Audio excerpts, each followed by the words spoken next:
बिस्मिल्लाहिर्रहमानिर्रहीम। अस्सलामुअलैकुम। 94 न्यूज की खास खबरों के साथ मैं हूं ताहा। नाज़रीन ग्रामी, खबर शामिल करते हैं भेरा से।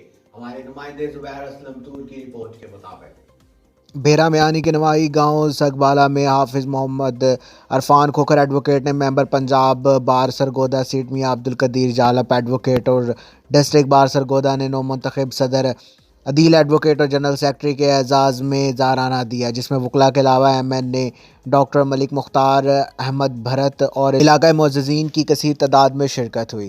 तकरीब में भलवाल बार के सदर Rana Aleem Shahzad advocate, Syed Tayyab Shirazi advocate, Sardar Ansar Abbas Baloch advocate, Qasim Bhalwana advocate, साबिक सदर भेरा बार चौधरी तारिक महमूद गोंदल एडवोकेट, साबिक general secretary Mehar Muhammad Nawaz advocate, Chaudhry Muhammad Anwar Bhola advocate और दीगर वकला ने शिरकत की। वादा रहे कि हाफिज मलिक अरफान एडवोकेट इलाके के मशहूर सियासी व समाजी शख्सियत मलिक मुख्तार नंबरदार के साहबजादे हैं, जो कि अपना वसी हल्का अहबाब रखते हैं।